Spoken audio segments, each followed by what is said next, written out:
This conference will now be recorded.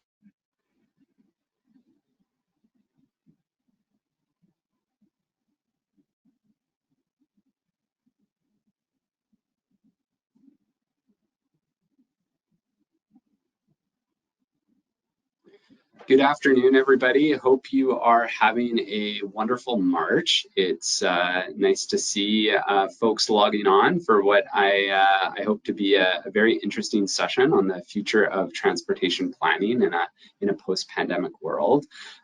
We have two guests joining us from the Boston area who we'll hear from as part of today's Southern Alberta ITE webinar.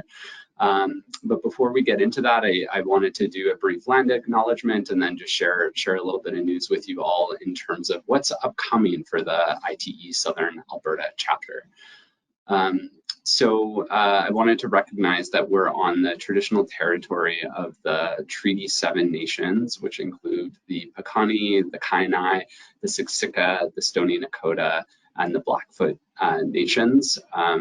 Southern Alberta is also home to Métis Region 3. Next slide, please, Kayla. Wonderful. Now on to some introductions for our guest presenters today, Jason Schrieber and Liza Cohen. Jason is a multimodal planner and designer focused on the intersection of the public realm and safe, efficient, and healthy communities. For over 25 years, he has helped hundreds of communities, institutions, and developers understand how individual travel behaviors are influenced by physical and economic attributes, resulting in solutions that elevate the importance of smarter and shared mobility for cost reduction and mode shift, reveal the true costs of parking to change the calculus on how employees commute, and promote safer places for travelers of all backgrounds and abilities through balanced, user-based analytical tools.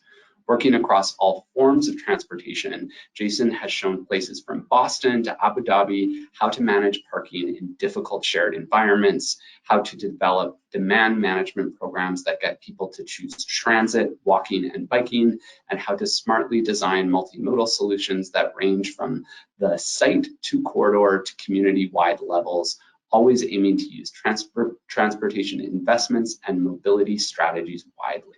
Successes include built road diets, completed transit-oriented developments, campus-wide parking management programs, multimodal traffic operations solutions for complex intersections, dynamic curb operating plans, and more. Jason is currently leading the walkable redesign of Kenmore Square in Boston, the mobility component of the Woodbine Districts master plan in Toronto, and multiple downtown rapid recovery mobility solutions for the state of Massachusetts. Jason, really great to have you here today and looking forward to hearing your perspectives on the future of transportation planning. Thanks, Josh. Liza Cohen is a multimodal transportation planner with a deep understanding of the user experience in complex transportation networks. Specifically, she understands how transportation choices and modes come together to form networks. Her work ranges from town and citywide mobility planning to parking management plans to developing innovative and flexible solutions to unique circulation challenges. In each of these, Liza's approach is to synthesize data and community and stakeholder feedback to provide better transportation options. Liza is currently serving as Deputy Project Manager for our transportation plan in Everett, a city neighboring Boston, as well as an advisor for a street redesign in the commercial heart of Burlington, Vermont. Liza has also served as Deputy Project Manager on multiple citywide mobility plans, including the recently released Go Boston 2030, as well as large-scale development projects, often leading innovative and comprehensive analysis, placemaking, and creative transportation options. So needless to say, also, Liza, very much looking forward to hearing your perspectives on mobility planning post-COVID. So with that, Jason, I will turn it over to you. Thanks, Josh. I hope everybody can see my screen. I also have to put in an early apologies. You can't see my mug because I'll run out of bandwidth because I'm in an airport. So hello from Grand Rapids, Michigan. It is not Boston. Today, I'm going to talk a little bit and turn it over to Liza to dig into the weeds on a few places where we've worked and really where what we think the trends for mobility and transportation are going to be. But in particular, I think what's really important here is fundamentals. What we've seen is a lot of changes, but a lot of the changes we've seen go back to what people have always been doing, and it's an important thing for us to recognize. We need to remember the fundamentals of mobility, and that's really important. Transportation systems are not about transportation. They're actually there in order to meet other goals in a community. And those goals can be very broad, not only just getting around and getting to appointments, but being recreation and being our open spaces. Certainly connecting us on our commute, but connecting our communities and our built form. It's not about moving the cars, it's often about supporting the retail, supporting the local businesses, supporting the people that you know in your community and interacting with them. This truly is where some of the most successful streets that we've seen are going, and it turns out this is where a large amount of the momentum is going in terms of transportation planning. But streets as we've known them are very messy. There's all sorts of activities going on streets, and transportation planners, designers, and engineers alike need to think creatively about all the various users and physical needs of a street. Messy places can be great places, but more and more we're finding designs that try to integrate the public realm and the moving realm together more seamlessly to encourage shared mobility, to sometimes think about removing the parking lanes and prioritizing other forms of access, and ultimately thinking about futures that don't involve significant vehicular access at all. This is kind of what we are all about at Stantec, what our Urban Places team that Josh and others here are all a part of, is because we recognize that it's more than just movement. Well, that movement is something that has really been a burden for transportation planning for a long time. And frankly, when we start to think about what it is that is most important, we need to think about some of the more broad aspects of the transportation system today. It is a significant factor, and all of our work should be thinking towards reductions in greenhouse gases caused by vehicles, tailpipe emissions, impacting global warming. So many transportation facilities look like this. And honestly, it is a huge waste of space. Each individual car on that highway takes up a one-bedroom apartment in space and uses tons of energy, and of course, costs so much money for something we use less than 10% of the time. And it is often that 10% is just us wasting time in the commute and not actually engaging with those streets and not actually engaging in the life of the communities that we designed those streets to serve. And there's a basic math about this that any engineer or any designer or any layman can understand, which is that the car is not an efficient way to be moving all of the people that are within those cars. And very frequently, we can talk about higher forms of transportation that are more space efficient. And if we're comfortable sitting a little bit closer next to one another, we can make that street serve so many more people than it does today. And with just a little bit of comfort as we get on any rail system, a train can be ultimately the best form of transportation, regardless of what smart mobility and autonomous shuttles may be able to do. The future is really about the basic fundamentals of transportation planning. We need to begin to acknowledge that we've been paying significant subsidies for driving. Nobody really in society pays if you walk or bike. And while we might complain that there's always a subsidy to keep transit going, the land costs, the environmental costs, the emergency services costs, the construction costs, the land value cost, all surmount to a huge subsidy every time we drive. And we need to think about that in our infrastructure across North America. We need to think about when we create the terminals for all those cars, how could they be better utilized? Just thinking about a surface parking lot at $5,000 per space to create, and then we talk about parkades and garages at least $25,000 per space, and going underground at 50, there's a better resource for investment if we can make those parking spaces become more efficient. Each and every empty parking space that we have in any system, especially that's structured, is actually adding to that burden on society. Again, basic math. This is from NACTO. Go ahead and take a look at any block in any city, let's say about 15 spaces per block face. I can handle 60 cars in an hour, but 1,800 pickups and drop-offs of ride shares or taxis. Forget tens of thousands of transit riders, bicycles, or walkers. It's these types of efficiencies that can be dramatic. So not only from, okay, we can get more access if we rethink our transportation systems, but we can rethink our development patterns, because a standard development pro forma that talks about building a $20 million garage as part of necessary housing in a downtown, if that's instead ringed by an active pickup drop-off streetscape, not only can I wipe out most of the parking, but I can double down on the development and have greater overall access for that development. And this is why we're seeing buildings in major cities without parking. And we're seeing more and more cities treating their curbs not as places for parking, but as essentially the terminals of the future. This is the thing that gets us really excited at Stantec, and my team in particular, because we know that the communities we work with are seeing additional value in different things. They see that there's nothing coming out of a 200 square foot parking space, but so much more can be coming out of 3 office spaces in the same space, or 8 dining tables serving 32 people in the same space. This is really something, though, that while I share with you, and I think it's still innovative for many people in the industry, which it shouldn't be, the communities in which we work have figured this out already. And that's really what's amazing to me. So Josh referred earlier to a program across the state of Massachusetts where we were wiping out parking lanes and installing dining and multimodal facilities throughout the pandemic. And what's really amazing here is that each and every one of these photographs that I'm sharing, the host community, the local businesses, the merchants all said, don't get rid of it.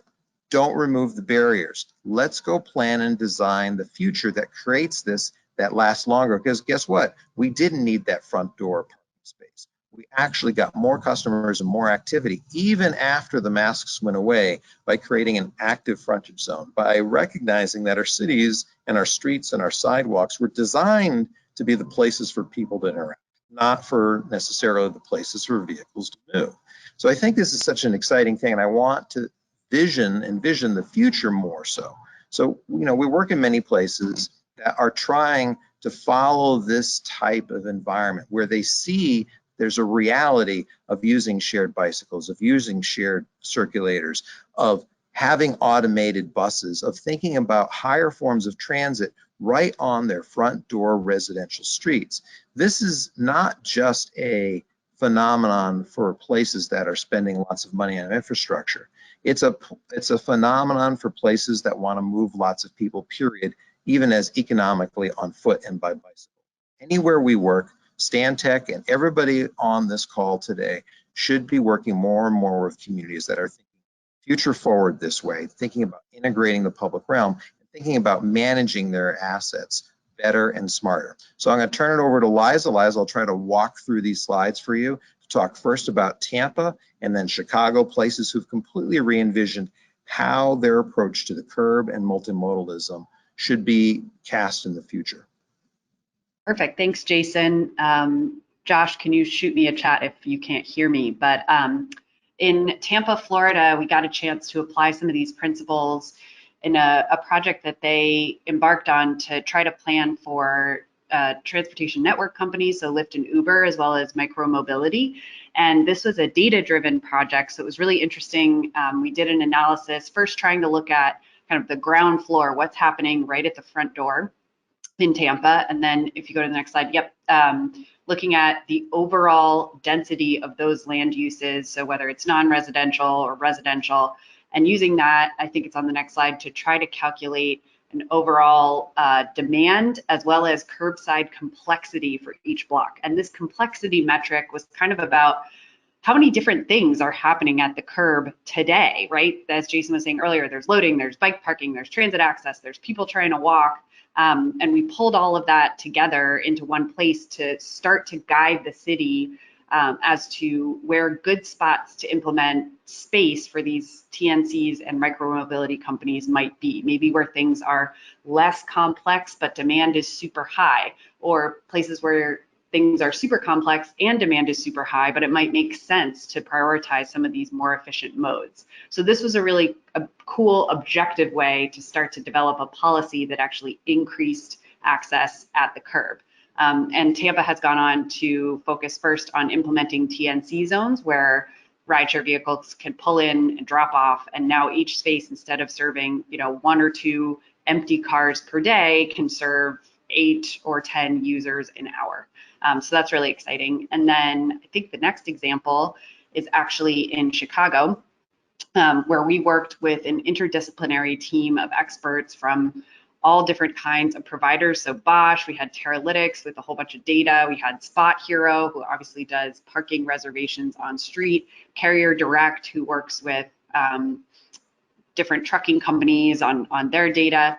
And so we pulled all of that together to try to understand what the curbside uses look like today, and then think about pricing and how that could change in the future to increase access. So the way that we did that was in a series of steps. So the first was to understand exactly how much space different modes take up. So you see that in the square on the top right, and then how often those modes turn over.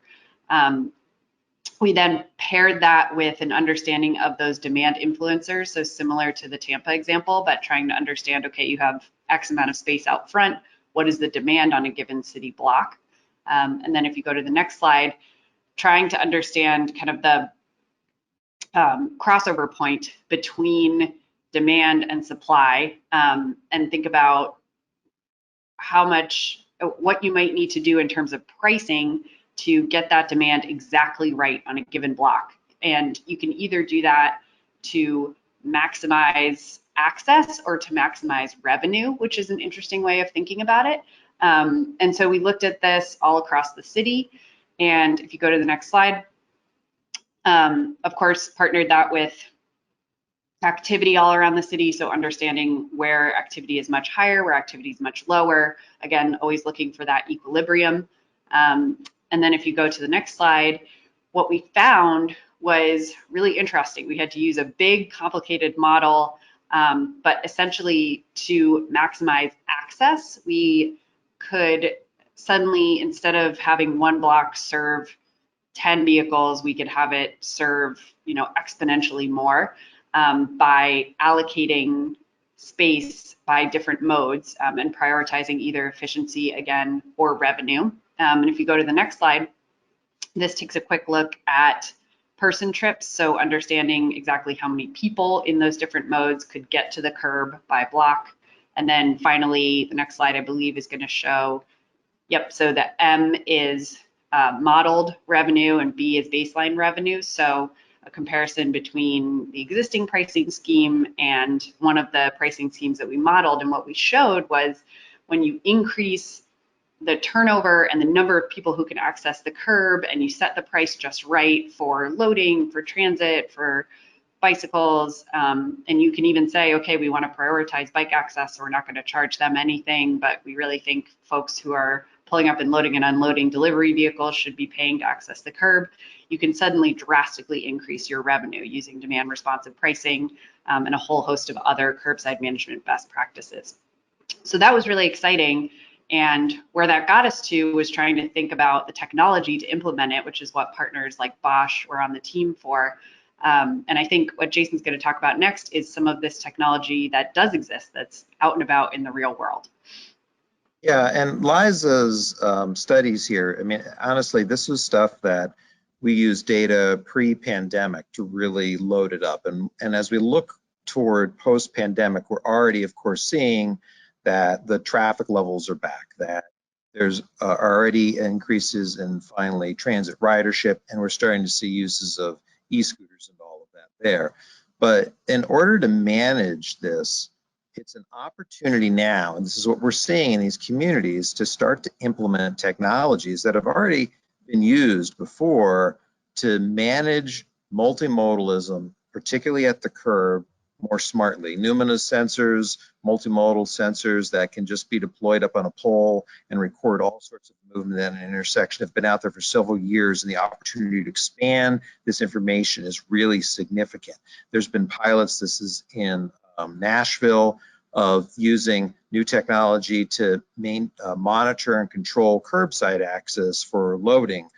This is created by a company called Ford. And then there's all sorts of technologies for monitoring these a little bit more traditional in curb lanes, whether there's vehicles parked there or whether there's different and improved types of vehicles in different spaces to be able to provide this data stream of activity, these new terminals of the future. This technology is even being integrated into parking meters themselves, and we'll see continued iterations and improvements on future generations of this equipment.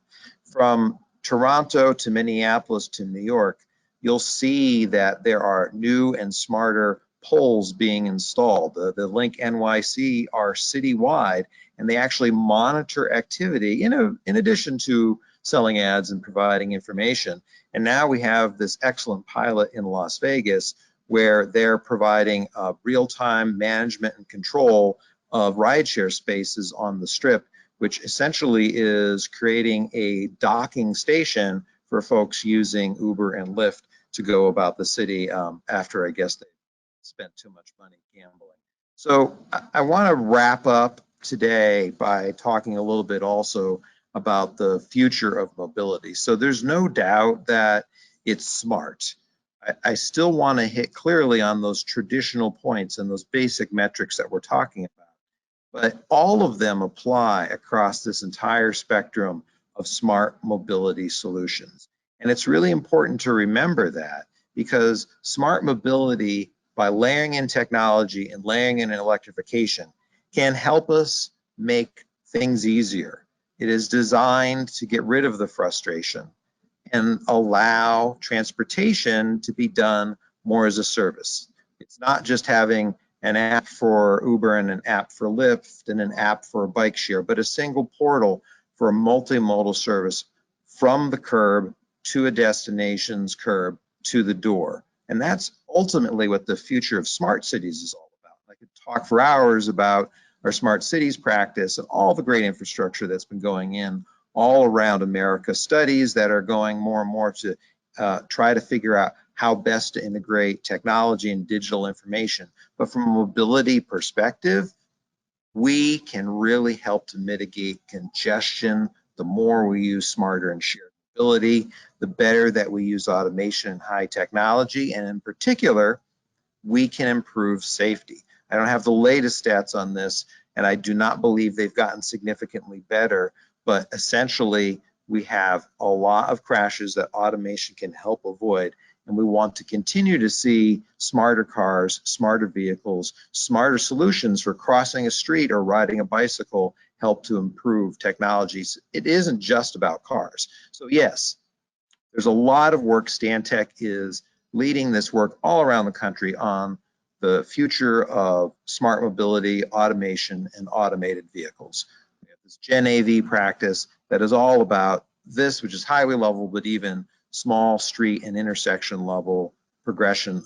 But there's freight movement that is going to be coming to cities constantly now. We already have many deployments of robotic delivery overnight that is going to change how even Amazon and Uber Eats gets things to your door. How transit, bus rapid transit, advanced versions of that, and of course, as I mentioned already, mobility as a service can start to pull in, for instance, even rideshare vehicles and other dedicated, like Via is doing, vehicles to extend the range of transit, and of course, to make that seamless with off-board payment using mobility as a service apps.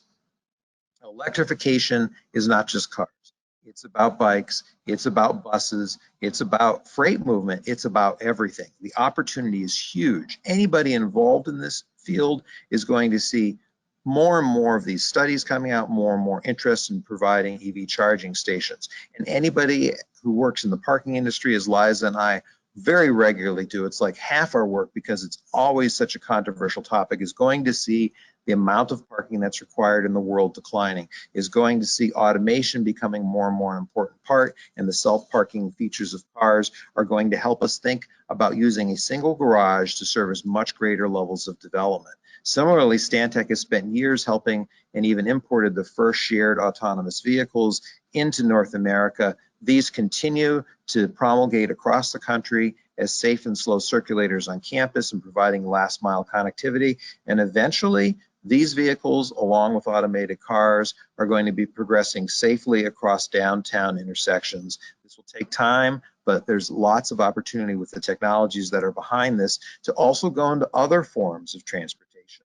The same type of AI, the same type of electrification, the same type of smart think on transaction and payments that makes cars and shuttles move better works also for bike share, e-scooters, e-bikes, and micromobility in general. And of course, as I've already said, smart parking, curbs as terminals, the future, the ultimate end and beginning point for mobility as a service features is really where I think the future is going to be at. And it's driven by data. So if you don't know enough about terms related to cybersecurity and user privacy and an API to connect your transit feed to your web page, start to learn them. Start to become really smart about the opportunity that all these data streams pose and the threats, because too much data in the wrong hands can be problematic. But it's this data and it's this all of these mobility services that underpin this whole smart cities revolution. We all want to work in smart cities. We want to live in smart cities, and thinking closely and carefully across all the different silos that we've all worked in over the years as a single integrated whole is really what smart cities are all about.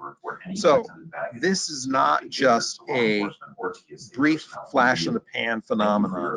Client after client, city after city is expanding and becoming on the radar of being smart. This is really where transportation planning becomes the gateway drug to all sorts of additional smart planning thinking. And that's really where I think I want to end it on, saying that, you know, we have some great opportunities. We have some excellent opportunities here as practitioners of our trade, but we need to be careful. And I leave you with like 7 points, at least 7 so far, that I think are really valuable to take away and maybe talk about.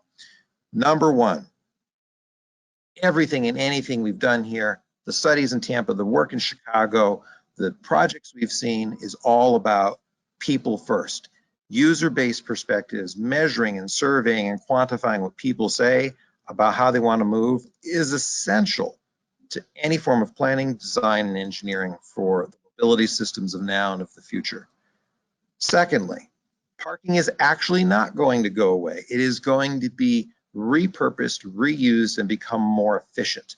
We don't want to continue to see traditional parking paradigms. We want to see the efficiencies of sharing, the efficiencies of multimodal access, the efficiencies of even self-parking, make those garages serve more people. And this is a whole level of industry and access. Third, even though it says 2, broadening your definition of mobility. So everything I've talked about here today and many, many, many more technologies will continue to be invented.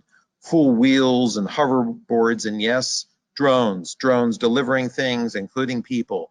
We need to really think in any study for any particular aspect, particularly a road, how that road will service many, many other modes of transportation in the future. Streets are more complex. They are going to continue to be more complex. In our designs, whether it's hard infrastructure, green infrastructure, curb and stormwater, or the ICT connections to facilitate smart mobility, basic transit information, mobility as a service payment are going to be an important part of it. And that was 4. And this is 5. I got my counting right. Technology is changing fast. So in just 4 years, all these various shared autonomous vehicles came online, some went away, some are continuing to evolve. It is going to continue to accelerate at a crazy pace. Staying ahead of this is a whole business on its own.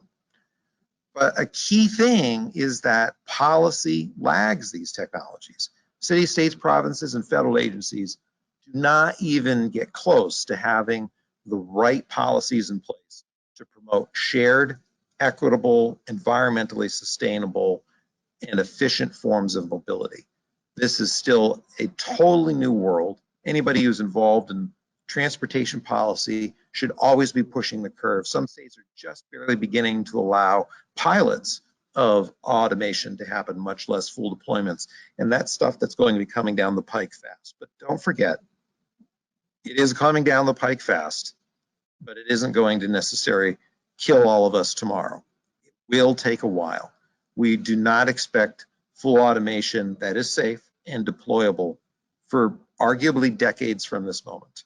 We will not all be flying around in jets and cars, but we do know that change is coming. We do know that, you know, folks like us and folks like everybody on this call, I hope, are really excited to participate in this, really thinking about the future being an active environment of all modes of transportation performed in a very safe and equitable way. And whether it's at the curb, on the transit line, on the pathway, in the parking garage, or on the traditional highway, we're expecting this all to change. And on that note, I'm done talking as I'm losing my voice. Thanks, Josh. I'll turn it over to you. Wonderful. Thank you for that action-packed presentation. We've had a few questions come in already, and I've started to jot down a few of the tough ones that I can think of for you both, but really encourage all of you to think about, you know, even beyond what Jason and Liza have presented, but what are the questions that you're really thinking about as it relates to the post-pandemic world where we're navigating, you know, global supply chain challenges, climate change, as well as, you know, many of these shifts in technology. Liza, I'm gonna put the first question to you. Mac Logan has some interest around how Tampa considered fire hydrants when looking at the TNC zone space. And I might just add to that question, if you can just talk a little bit more about how you really looked at complexity in understanding the differences between different curbside use areas as part of that Tampa project. I'm glad I took another look at this report before I joined this call. The first approach was to really look at it at such a big scale that the city wasn't yet looking at specifics like fire hydrant zones. They were instead using data on curbside regulations. So is there a loading zone? Is it paid parking? Is it a transit area, in which case that area was completely discounted from the analysis and kept as transit access? Is it a dedicated turn lane? So they were trying to narrow down kind of the blocks to consider from that bigger scale.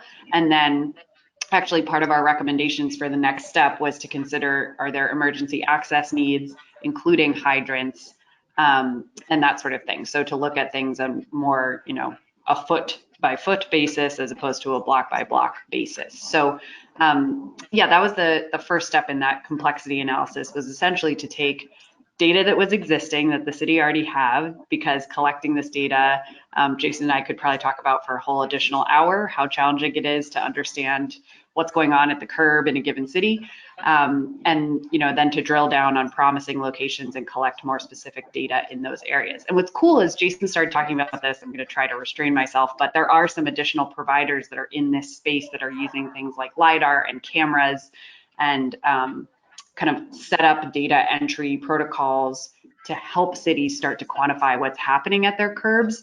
So as opposed to, you know, like a decade ago when I started doing this, where people are out there with pen and pencil, the technology is getting better all the time, although we're still using some pen and pencil. So it's a really interesting problem. Wonderful, thank you. Thank you for that overview, Liza. And yeah, if we do have some time, maybe we'll get in a little bit more to the management of data collection, because I know that's probably something that many folks have navigated. You know, another one on the curbside management front, Liza, that I'll put to you first. But Jason, if you have comments on this as well, would appreciate it. You know, we received a question around, you know, areas outside outside of the downtown. So, the curbside management and parking are good for downtown areas, but how do they transition into reducing car use outside of the downtown areas where the majority of people live and work in many municipalities, especially in this, coming out of 2 years where many folks have been working from home. I think would be interesting to hear from you on it.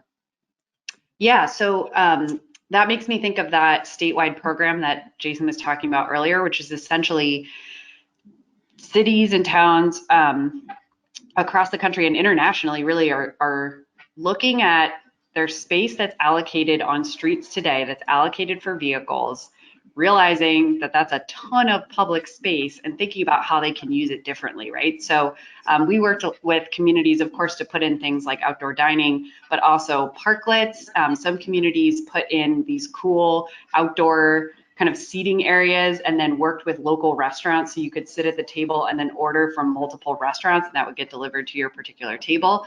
You can use that space for, especially with COVID, we were trying to think about ways to help people be outside and be socially distanced. So worked with a couple of communities to install kind of seasonal expanded sidewalks, which actually there's a town near me that just does that every summer anyway, or putting in space for bike facilities. So, you might take what's like a 20-foot single lane roadway that's unnecessarily wide and use paint and cones to create a safe place for people to walk, instead of saying, oh, well, it's going to be super expensive to build a sidewalk, we're not going to build this sidewalk. So that's a lot of what I'm seeing outside of mixed use urban cores. And I'm curious, how Jason would answer that question. Yeah, I was just going to throw in that I think long term, we're going to see more and more of the traditional curb going away, and there being a little bit more of a seamless management approach. But when you get into areas that are strictly residential, oftentimes there just isn't the curbside demand to be using these approaches, and that's absolutely fine. Part of the principles here are to say, well, can we reinvent those curbsides? So many fire departments over the years advocated for these wide streets so that their equipment could navigate. But statistically, it's been clearly proven, study after study, the wider your street, the more you create crashes and fatalities to which those fire departments have to respond. They respond to crashes 10 times greater than they do to fires. So we need to start to rethink our policies around street construction, and that's where green infrastructure can go into those curb lanes. That's where bicycle parking or the community assets. And I live in a really dense residential area. It's strictly residential, but everybody's got a car parked. There's not a lot of driveways. And as soon as the Amazon delivery person comes, they block the street. Yeah, we don't care. But if I were on a longer street, if there was more volume, that would begin to be a problem. Or we start to see more deliveries, they can't get to the curb. Well, why not just have that curb flexibly managed during certain hours of the day to create a few Amazon spots while people are away at work? Or maybe overnight when everybody's wanting to be able to park near their house, but right around the corner there's something available. That's a good place for the delivery bot to then depart and not need an Amazon truck in the middle of the day, but maybe delivering overnight. So I think whether it's residential or downtown, the same principles apply. It's just the quantity and the amount of modes that will vary. That's really great. I appreciate both of your perspectives on that. And Jason, I'm actually really interested to push a little bit further on some of what you talked about with respect to the fire access. I think that's a really interesting one to speak to.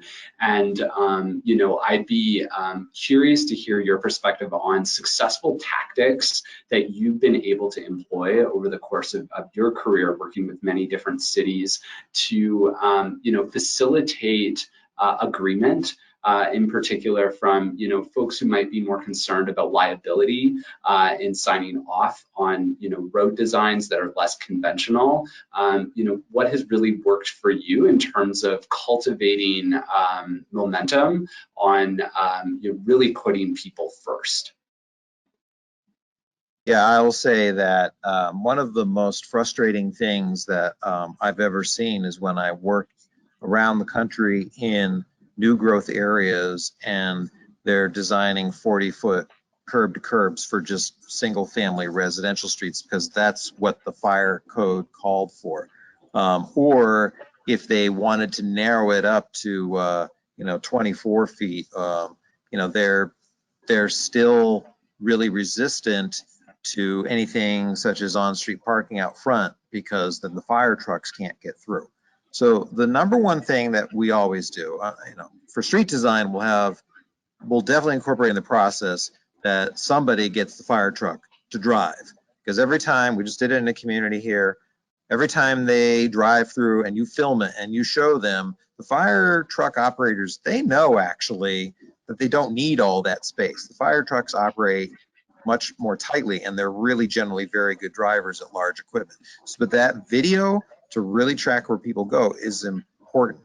We also really try to get they and other stakeholders to think through what are the kinds of trade-offs of making those improvements in again, like I said earlier, in terms of crashes, etc. It's very hard to get people to think about those. But the final thing is, a fire truck has got its sirens blaring when it needs to.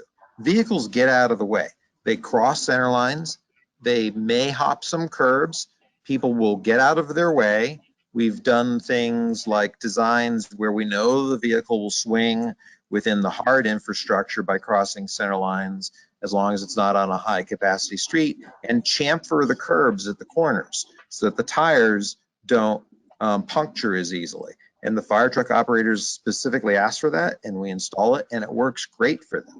So, I think there's a lot of compromise. I know some fire chiefs that really are willing to share and talk more smartly about hopeful changes to the Uniform Fire Code and other expectations on society, because we can't build our streets for this potential of a disaster, causing hundreds of mini disasters that kill many more people in the meantime. Yeah, that's great, Jason. I mentioned this to a few folks, but I just finished reading Right of Way by Angie Schmidt. I don't know if either of you have read that book, but it really talks about the epidemic of pedestrian death in the United States, and some of the different patterns that are needed for all of us as transportation practitioners to really be able to overcome that. And I know we have some great road safety folks on the call, but I do think it's all of our jobs to be able to think about how can we challenge some of those patterns and the standards that we maybe have a habit of abiding to, but we need to think about how can we change. So I really appreciate you bringing that forward. The next question I wanted to push on a little bit, and again, folks, really welcome and invite additional questions in the chat, but was on the side of climate change. And so here in Calgary, as part of Southern Alberta, our city council has called a climate emergency, which I know many other municipalities across North America have done as well.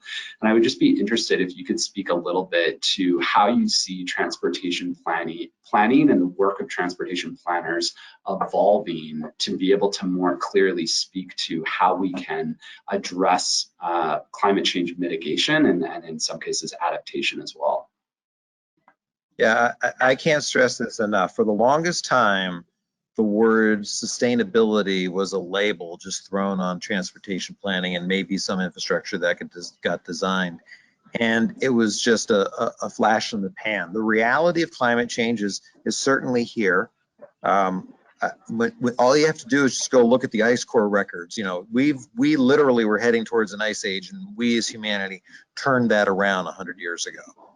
There's a consistent cycle of ice compression. There's so many data points, but that's the one that I like the most. There's no doubt that things suddenly changed. Transportation right now is approaching 30% of the problem. But as we continue to get better green building solutions, as we continue to be smarter about how we process our waste, in some parts of North America, it's already 40% of the municipal contribution, and it will continue to grow as a percentage of overall production. Forget, unfortunately, what's happening in other parts of the world. I can't stress how ridiculously important this is. Sure, I'm a father with kids, and many on the call may be, but when you start to look at the inordinate amount of cost to be retrofitting infrastructure, especially in low-lying coastal areas where most of the world's population lives, as a responsive way, yeah, great, we'll get paid lots of engineering dollars, but we won't be spending those engineering dollars on the things that we should be spending them on, better communities, the future of transportation, heck, going to the stars. We'll be just rebuilding our cities several miles inland. This stuff is real threats within the lifespan of our children, and many would argue within even my lifespan. And that's unfortunate. Every time we plan for another mode of transportation, every time we run a model, every time we think about a street design, we need to be thinking about how to make that more resilient, whether that's incorporating green canopy, doing more infiltration, or most importantly, reducing the need to drive. Just mixing uses reduces the need to drive. A single shared parking space wipes out 50% of the need to use parking, and oftentimes at least half the need of driving on that next trip. All those basic fundamentals are really important. Work with communities and clients who want to increase internal capture, who want to promote mixed use, live, work, play environments, who want to create multimodal, complete streets, context sensitive solutions. These are fundamental to everything we do on every single project, big or small, highway or transit, walk or bike, all the time. I'm curious if either of you have seen examples where cities have started to accept poorer anticipated intersection operation conditions, when you look at it purely from a micro simulation standpoint, to justify, a lower amount of space within the road right of way dedicated to people driving. Yeah, I mean, Liza, you should probably think of some examples too, but I'm gonna jump straight on the California statewide bill, this was passed a few years ago, that basically gets away from level of service standards in development project review, and instead is strictly focused on vehicle trip making, because that's all that really matters. So it isn't, I mean, if anything, trying to maintain level of service and therefore increasing the size of an intersection only adds more vehicles. Any jurisdiction that is still using outdated vehicle level of service standards as a basis for their future decision making is not working to reduce climate change, period. It's that simple. Now, luckily I work in lots of places where it's constrained, and so therefore you can only go so far, and you don't have the right of way to expand an intersection. So there's jurisdictions, certainly on the East Coast of the United States, where their thresholds for level of service are level of service F. No problem, whatever, we'll deal with that. If we get a D, hooray. And as soon as they get a D, the pedestrian and bicycle advocates start screaming because their level of service wasn't being respected enough, and they may have had more delays. So we always need to strike that balance across multiple modes of level of service when we're still using it. But I think the direction is to look strictly at trip making. I know so many communities and so many projections for development in those communities that were completely wrong. Major, massive towers that were built with parking garages that are not being utilized, that were asked to put in intersection mitigation that was never once needed, only because the books that we still all use are really old and predicting things that never actually happen. Traffic growth in most mixed use environments is negative, and it will continue to be negative. We need to be eyes wide open about that opportunity, because the more we believe that and the more we promulgate that in our work, the more we're actually going to see the productive outcomes and the kind of places we all want. Liza. Yeah, I was going to add, I think a lot of places where we work are approaching it slightly differently in that they've established a target mode share, either for specific areas in their community, or it changes for specific areas in their community. And then every development that goes into that community has to plan for that mode share. So they essentially have to plan for, I think in Somerville, Jason, it's like 35–40% vehicle mode share, and everything else needs to be doing something else, walking, biking, taking transit. Other places I've seen as low as like a 35% vehicle mode share. I think Denver's at 60. So, this is happening in lots of different places, usually in a context sensitive way. And then the idea is you plan for that future that you want. So We actually did a development in Somerville where we had to model not only, the vehicle traffic, but also, okay, that's great, but if buses are going to carry 20% of the traffic from your development, what does that actually mean for the level of service on the bus? And should the developer be paying into the bus system to make it better? So that kind of shift in thinking where cities are forcing developments to essentially build for the multimodal future that they want, I think is really exciting and a really good way of approaching it, because then, you wind up with those improved systems on other modes. That's really great and exciting to hear what's happening in some of the other cities across North America that both of you have worked. The final question that I'm gonna close on with the two of you is how you've integrated in equity considerations. Especially Liza, I'm thinking about your parking example that you used. I think that was City of Chicago, where you're understanding those thresholds where the parking price might increase for the curbside access to facilitate that turnover that you want to see, or to have the right folks come into it. How are you incorporating equity as part of that assessment to make sure that there's also access across people of different income levels to access the spaces that they need throughout their city?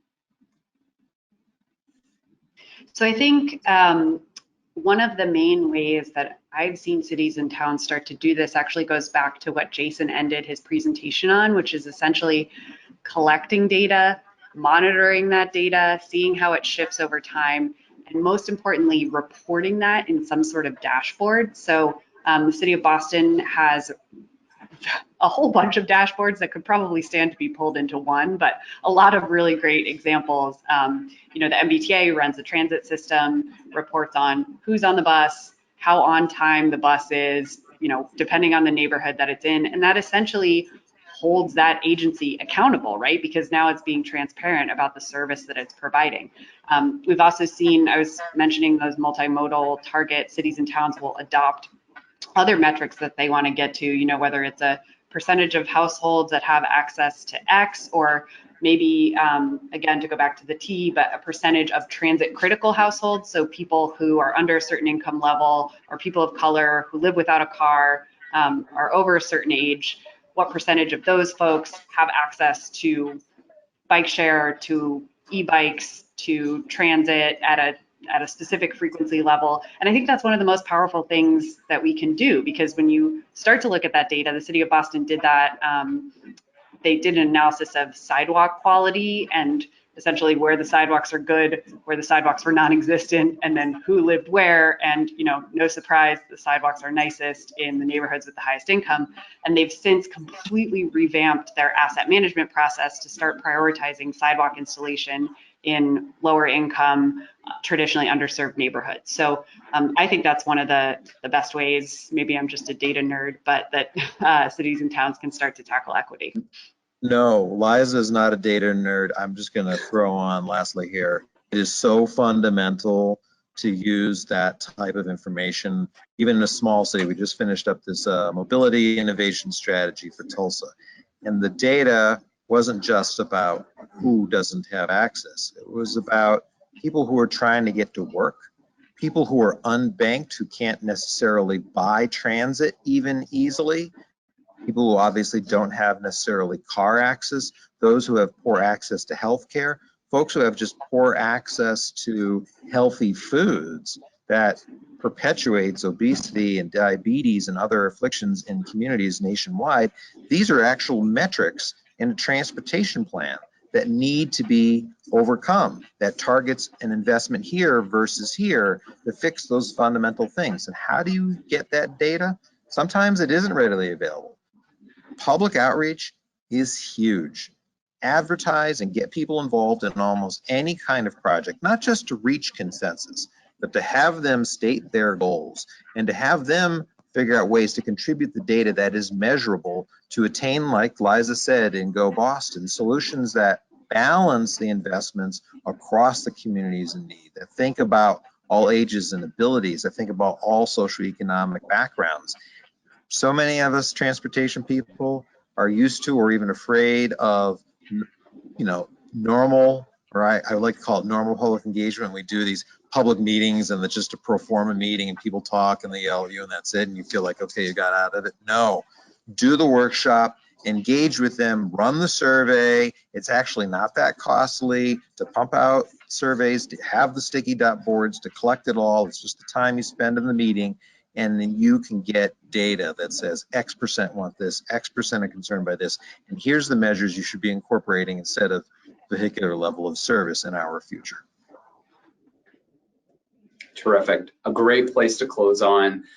Thank you both so much for your time today, for the thoughtful and inspiring presentation to maybe challenge some of us and our approach that we take here locally. I know it's going to be an interesting road ahead as we all evolve to some of the shifting patterns and expectations on transportation planners.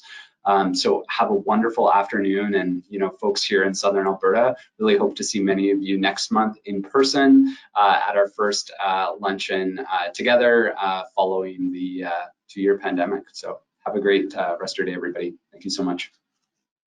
Thanks, Josh.